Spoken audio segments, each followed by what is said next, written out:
Welcome to You Belong in the C-Suite podcast. You are ambitious in life and in your career, but something is missing. You want to bring more of your passion to what you do. Because let's be honest, you pour a ton into your work, and it needs to mean more. I'm your host, Laura Eigel. I'm a mom, wife, PhD, coach, advocate, introvert, and indoor rowing fanatic. I'm passionate about living a life that's in line with my values. We'll give you the actionable tips and tools you need to lead with your values, make a difference, and have career success. The world needs more diversity and authenticity in the top jobs at organizations. Your leadership belongs there. You belong in the C-Suite. My second book, Values First Teams: How to Build a Culture That's Synchronized for Success, launches on May 20th. Miscommunication, misalignment, missed deadlines. Every leader knows the frustration of a team that feels more like a tug of war than a unified force. And in today's whirlwind of deadlines and demands, it's easy to lose sight of the why behind the work, leaving your team feeling disconnected and disengaged. In Values First Teams, I'm sharing my proven framework for building an engaging team culture, where shared values create stronger results and individual efforts harmonize to achieve a powerful collective momentum. It's more than just a leadership book. Values First Teams is a guide for building a workplace where everyone is aligned, engaged, and rowing in the same direction. Values First Teams launches on May 20th, 2025. Learn more at thecatchgroup.com/valuesfirstteams.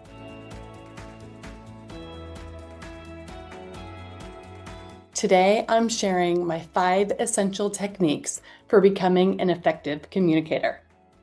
Number 1, know who you are as a leader and what you care about. Generally, most leaders have an idea how to describe their leadership style or what's important to them. However, if I asked you right now, what would you be able to succinctly tell me about your leadership style? Don't feel bad if you can't do it, because most people can't. That is unless they've done the work to clarify who they are and what they care about. In my book, Values First Teams, I show leaders how to build a values statement. A value statement is a concise statement on how you lead and what's important to you. It's basically a leadership elevator speech. You describe your leadership style based on your values. Being able to describe how you lead and what's important to you is a skill, and it's a skill that you can improve on with practice. This simple exercise is a game changer to be able to utilize in a variety of forums. Number 2, own your narrative.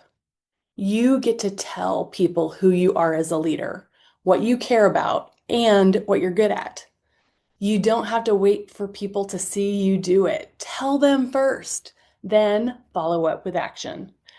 As an introvert, I do my best thinking when I have time to think. I need time to process information. I remember one time early in my career, I was in a boardroom meeting with the CEO, my manager, and a few other senior leaders. A consulting firm had just given a big presentation, and the CEO went around the room to ask us our thoughts. In my mind, I thought, please don't start with me, please don't start with me. And of course, he asked for my thoughts first. My lack of preparation and my introverted tendencies took over, and I said, can I not go first? That was not the right answer. He said, well, if you don't have a point of view, I'm not sure why you're here. The narrative on me in that moment was she does not have a point of view. I did, in fact, have a point of view. I just wasn't confident in my response because I hadn't had time to think it through fully. Instead, I could have stated, I'm loving this topic and it's energizing me around my value of growth. I'm still processing the presentation and all of the information, but what I'm thinking right now is XYZ. And in that simple sentence, I'm telling the audience that I care about growth and that I process information differently, and that I also have a point of view. no matter what, I know what I care about. Those are my core values, and I can almost always tie something back to my core values. That's something I can always rely on, even if I'm still processing other information and forming my opinion. By sharing my core values, I'm owning my narrative. I'm telling them who I am and what I care about. Number 3, don't just talk, listen. You can't be an effective communicator if everything is only one way. You need input. You need data. How do you do that? By asking questions and then actively listening. Seek feedback and don't always be the first to communicate. Often leaders seek to fix and spring into action because they have the experience and know what needs to be done. Even if you know the answer, instead ask a question. As a coach, one of my favorite acronyms to remind me to stay present and listen is on a post-it note on my computer screen.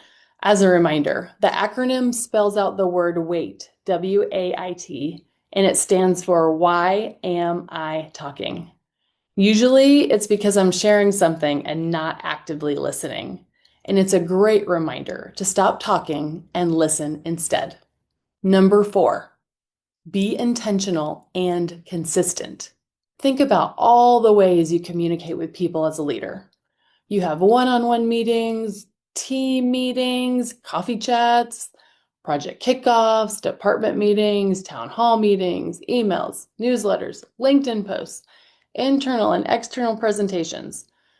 Do not underestimate the importance of intentionality in your messaging and the power of consistency in messaging.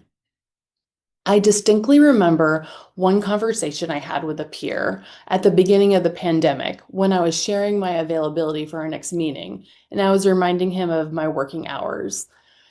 At the end of our Teams call, he said, "Hey, I love that you're talking about your work-life balance so much right now. It's important."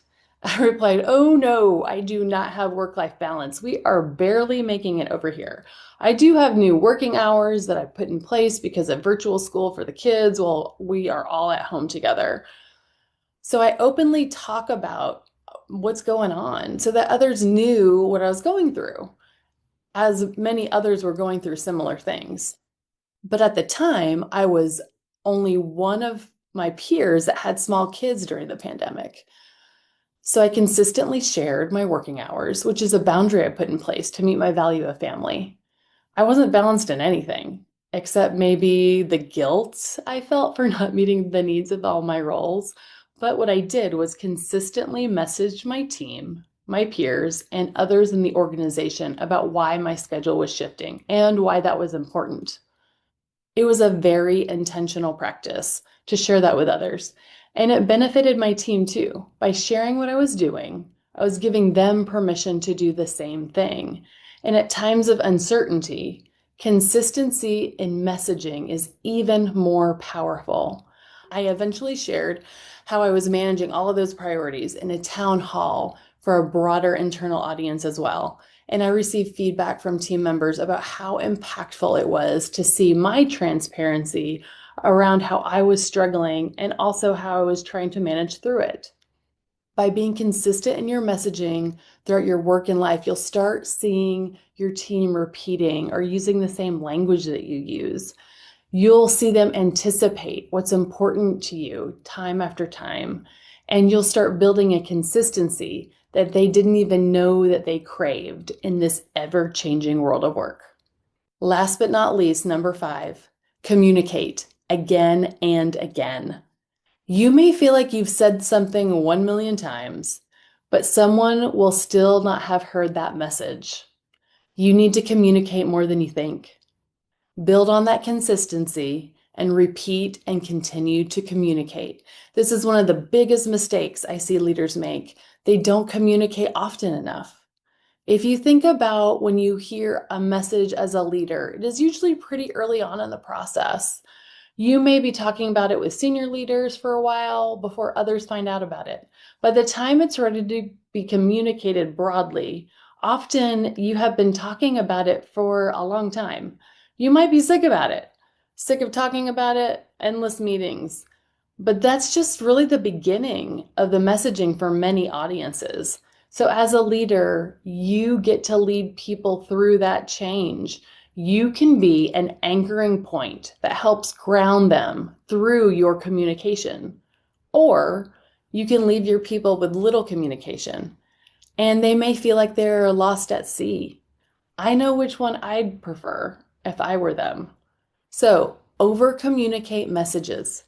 Give people context and be intentional, consistent, and generous with your communication. To recap, I have shared my 5 essential techniques for becoming an effective communicator. Number 1, know who you are as a leader and what you care about. Number 2, own your narrative. Number 3, don't just talk, listen. Number 4, be intentional and consistent. And number 5, communicate again and again.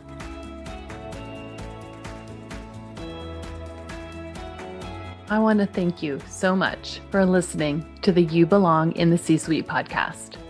If you are enjoying this content, please remember to rate and review on Apple Podcasts.